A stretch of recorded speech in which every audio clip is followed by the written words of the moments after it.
Nearly 250 boats, more than 600 sailors and almost every possible watercraft you can think of. This is Asia's largest multi-class regatta, which takes place in the Gulf of Thailand each year and is known as the Top of the Gulf Regatta. Celebrating its 10th year, Top of the Gulf started with the aim to promote sailing in the Gulf of Thailand and encourage boats of differing types to compete. 10 years on, and the regatta has grown to become the largest of its kind in the region. The size and diversity of the regatta today is testament to the founders and their vision. One of those founders, Bill Gasson, has played a leading role in many of the country's regattas. A veteran of Thailand's marine industry, he's worked tirelessly over the years to put Thailand on the global sailing map. The regatta was started 10 years ago as a result of my and others wanting to put a regatta together that represented all of the classes of boats that were racing in the Gulf of Thailand. We had started already in 1987 the King's Cup, and then we got a little bit closer with starting Koh Samui about 12 years ago. So we looked around and decided that a multi-class regatta representing all of the types of boat that were sailing in the Satahip Pattaya area would be ideal. There was only one place to do it, Ocean Marina, so that at least for the keel boats that we were trying to attract and the plateaus and various other larger boats, the Ocean Marina was the only and obvious choice because of the facilities.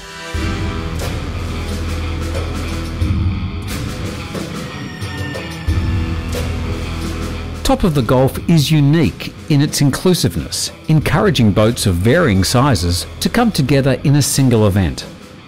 Having such a variety of boats competing requires different course areas and separate race management teams, and the organisers work closely with the Royal Marina Yacht Club, Yacht Racing Association of Thailand and the Royal Thai Navy to deliver just this. The regatta consists of 3 or 4 major, if you like, regattas within the regatta, and the umbrella of the Top of the Gulf Regatta. First you've got the normal keelboat racing and dinghy racing in all classes for the top prize, which is the Top of the Gulf trophy, and everyone gets a replica plate who wins to go away, etc, etc, etc. But within that, part of the deal was that when the plateaus came to stay at Ocean Marina, we would provide them with certain racing, of which the Coronation Cup was one of the events. So that is incorporated. We also offered to run with Wairat the Thai Nationals for optimists, and we have done that for the last 10 years. And this year, as an addition, the RS1 Olympic board class are holding their Asian championships for this year in conjunction with the Top of the Gulf Regatta.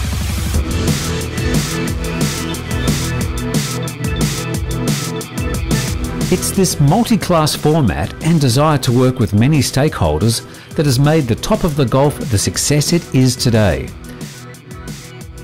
And for Thai youth sailors, it's become a platform for them to develop their talent. Racing under IRC this year were 23 boats split over 4 classes. Running the keel boat and multi-hull course was the well-respected PRO Dennis Thompson. Flown in from Australia together with his able team, they delivered a mix of courses over the 4 days in some challenging conditions. So challenging were the conditions this year that Day 3 saw the abandonment of races for most keelboat classes due to the lack of wind, meaning on Day 4, the final day, they had to deliver a packed day of racing to complete the series. And they did. In the cruising division, 7 boats of differing vintage lined up, both charter boats and a strong locally owned fleet. The all-Thai crew on Amanda, led by Swedish owner-skipper Lennart Falgren, was a pre-race favourite with their local knowledge and experience of the race area, expected to provide an advantage. A first and third on day one for Amanda saw them take an early lead, which they extended with another win on day two. Another all-Thai team on Sansiri and the Japanese crew on Thai 2 were pushing hard, and there was little in it at the halfway point. Despite the fluky winds on day 3, the cruising boats enjoyed a long passage race along the coast towards Pattaya, and it was Sansiri that scored the win, which moved them into the lead going into the final day. The final day showdown saw Amanda win and tie at the top with Sansiri. The countback broke in favour of Amanda, with Thai 2 placing third overall. In IRC 3, the larger boats, El Coyote and Levant, struggled in the light airs and had to battle it out at the tail end of the fleet. The race committee moved the X99 Hijinks, who normally sails in the cruising division, up to IRC 3 this year, causing a stir. But with a 2-1 scoreline on day 1, their decision was quickly vindicated. Hijinks were making their mark with another win on day 2, while Magic and Sway 1 were trading places.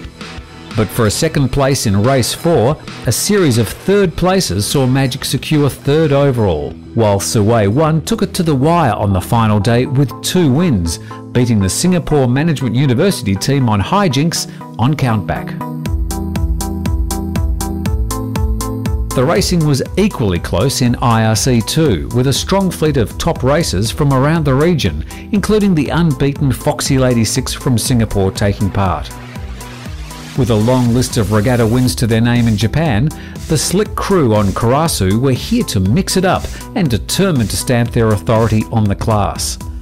And over the first 2 days there was very little between Karasu and Foxy Lady 6, places being traded between them.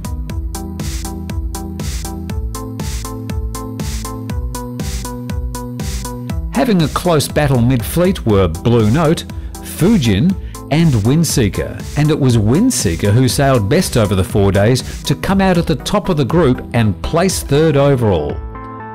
2 wins for Foxy Lady 6 on the final day, and a surprising DNC in the final race for Karasu saw the Japanese crew have to settle for second overall behind the unbeaten Foxy Lady 6.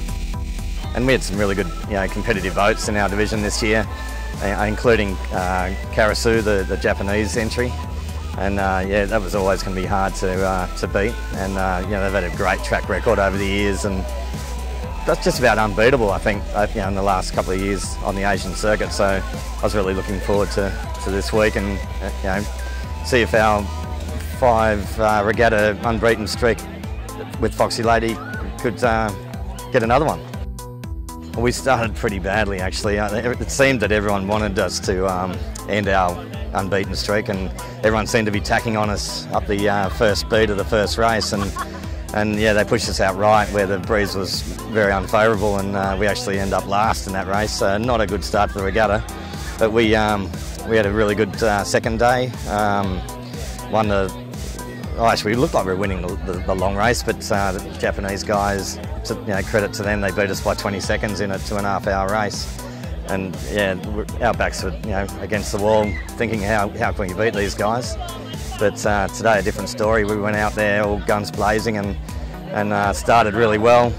The game plan was to start underneath them and squeeze them off at the start and basically stick with them for the first half a mile, and it sort of paid off. We got the edge on them today and beat them in every race to just win the regatta. In the Ocean Multi-Hulls class, they enjoyed a close battle over the 4 days, with the top 3 boats trading places throughout. Performing best in stronger winds and over longer courses, Sonic came into her own on day 3. The day when most classes didn't manage to complete any races, the Multi-Hulls were sent off on a coastal course south to Pattaya, and Sonic showed her colours, taking the win, their second in the series, tying them at the top with Cedar Swan going into the final day. 2 races on the final day saw everything change. Mojo won both, and with that, the top 3 were all tied on 9 points. Never before in the regatta's 10-year history has any top 3 been tied at the end of the series. countback broke in Mojo's favour and their stunning final day performance secured them the class title.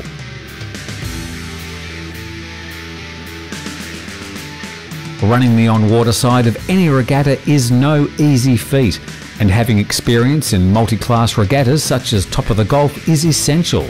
That's why the organisers bring in one of the best, Dennis Thompson, a legend on the Australian racing circuit. This regatta's unique. It's similar to a couple of North Queensland regattas that I do. The same sort of feel about them, the very party atmosphere, a very diverse type of boats, from very fast multi-hulls to very good IRC boats, right through to the average weekend cruising boat. They've all got a chance to race here, so I see a lot of that, particularly in the North Queensland regattas. There's a lot of that happens, so yeah, it's quite similar in that way. It's a great place, and it's a great culture, very friendly people. It's different sailing conditions, it's warm. Come and have a go. If you don't bring your own boat, think about chartering a boat. There's cruising boats here to charter. Come and have a go. You'll have a great time. It really is a good way of coming to see Thailand, of coming to see Southeast Asia, and also get some great sailing and have a lot of fun.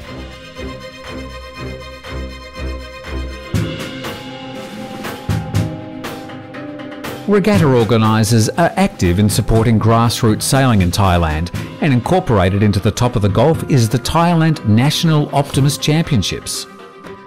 Bringing together the top youth sailors in Thailand and offering a platform for developing sailing talent, the National Championships welcomed almost 130 youngsters from Thailand and around Asia this year, and the competition was fierce.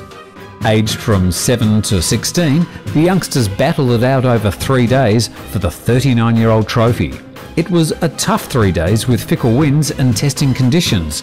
The light winds meant 5 races were completed, and going into the final day, the top places were still up for grabs.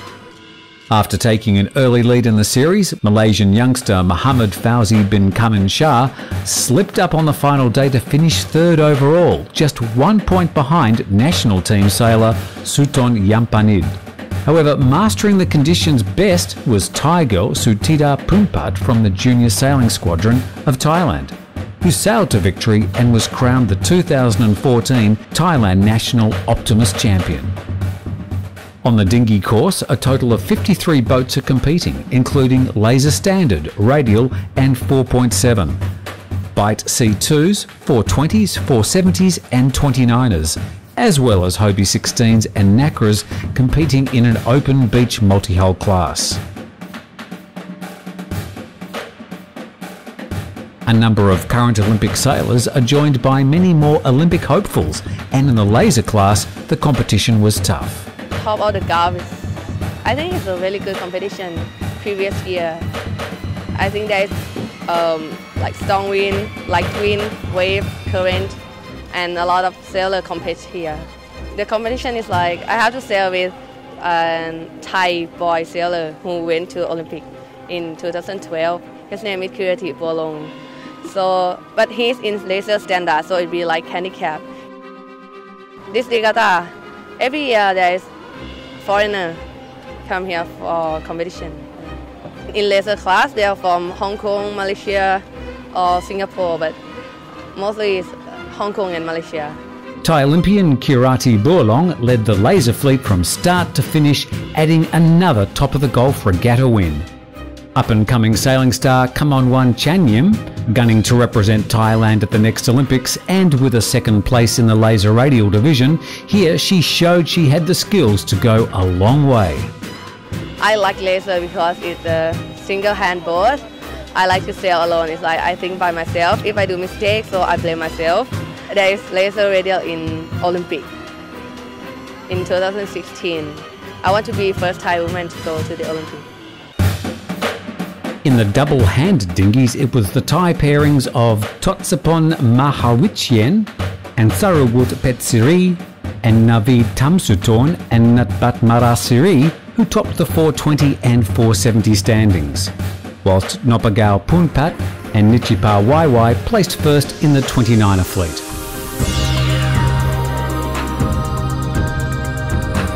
Back for a third year were the RS1 windsurfs, and this year Top of the Gulf were hosting the RS1 Asian Championships. 21 windsurfers from Thailand, Malaysia, Singapore, Hong Kong, Japan, Indonesia, Myanmar and Sri Lanka were competing for the honours. And after 5 races it was Thai sailor Natapong Poonparat who won the men's division and Pattaya Danai Jinin the Espoir men division. In the women's division, Hong Kong ruled with Sinlam Sonia Low unbeaten and Wai Yan Nai winning the Espoir women.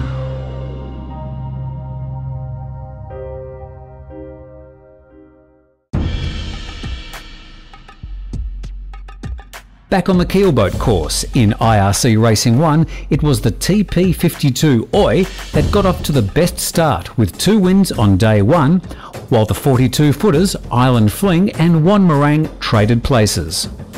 Oi continued with another win on day 2, leading from start to finish, while a second for Island Fling saw them grab a 1-point lead in the overall standings from Wanmarang.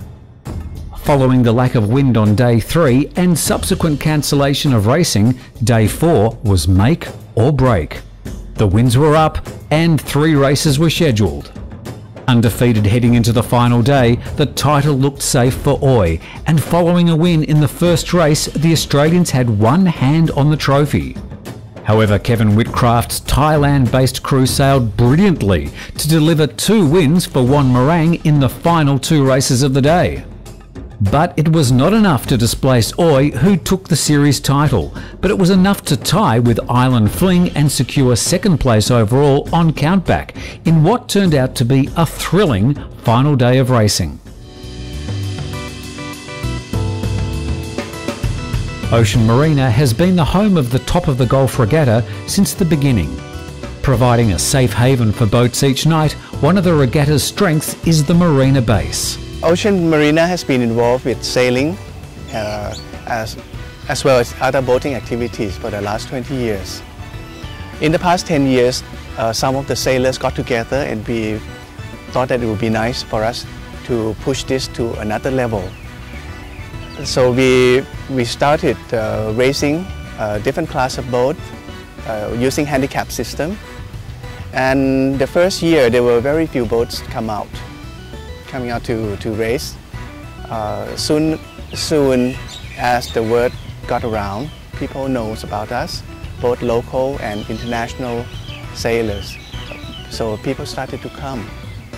But we always keep the format of the event and the racing on a casual and enjoyable and entertaining manners. Ocean Marina business is in property development, and of course, there's a big facility in the water that we need to fill. We've been able to do that very well. 2 years ago, we expanded 25%. That's about 100 slips for boats. In addition to that, we also cater for hospitality services. We have hotel rooms and variety of food service facility on site. Having undergone a series of expansions in recent years and with further expansion planned, the marina is now the largest in Southeast Asia, accommodating up to 378 boats in the water, up to 50 metres in length, a large hard stand and dry dock area, as well as the fantastic shoreside support services, accommodation on site, and all the facilities provided by the Ocean Marina Yacht Club. Indeed, it's the Yacht Club where prize givings are held each evening. Outdoor on the lawn becomes a gathering of novice and professional sailors, young and old. It's where the 600-plus sailors come together in a friendly, informal atmosphere unlike any other regatta in Thailand, something much appreciated by the participants. I particularly like the fact that it's out of a marina, so you don't have to moor your boat offshore. You know, we go to the King's Cup, we go to Samui Regatta, and it's dangerous leaving your boat at anchor offshore. Here, people can come ashore, just step off their boat, come up to the bar, relax, take it easy. Camaraderie as you look around here is pretty good as well.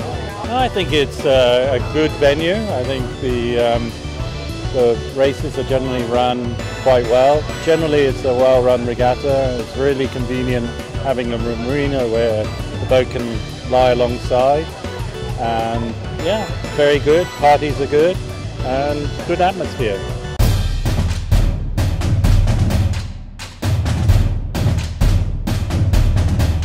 The marina is also home to the One Design Plateau fleet. These 25-foot Bruce Farr designed boats offer up some of the most competitive One Design racing in Asia, and with over 20 based in the marina, it's the largest fleet of its kind in the region. These high-performance One Design racing machines produce some of the closest racing on the water, and this year a 14-strong fleet competed for the Coronation Cup, a prestigious perpetual trophy that commemorates His Majesty, the King of Thailand's date of coronation. Day 1 saw some close competition over 3 fast and furious races. After placing third in their first attempt at the title last year, Tigrina, led by Andrew Moore, were back, and a 1-2-1 scoreline saw them take an early lead. With past winners Scott Duncanson's Kingdom Property and Chris Way's Easy Tiger 4 and a whole host of top crews from around the world, the Coronation Cup was set to be one of the toughest yet. The shifty winds and storms on day 2 saw a number of individual recalls and a general recall as start positions were becoming so important. A wind shift in race 2 saw Tigrina on the wrong side of the course and falling to a 10th place finish, impacting their series standings, while consistent sailing from Easy Tiger 4 and another win for Kingdom Property kept them both at the top of the standings. Despite the best efforts of the race management team, Day 3 race abandonment for a number of the classes, including the Plateaus, meant it was all down to a final day showdown. Beating Easy Tiger 4 by 20 seconds to win the first race on the final day meant Kingdom Property jumped to the top of the standings. Needing to keep Easy Tiger 4 behind them in the final race, Kingdom Property finished the day with a 4th, 3 places ahead of Easy Tiger 4, and enough for Scott Duncanson to win the Coronation Cup for the 3rd time in its history. 3rd place went to Team Viewpoint, who pushed Tigrina into 4th following an 11th place in the final race.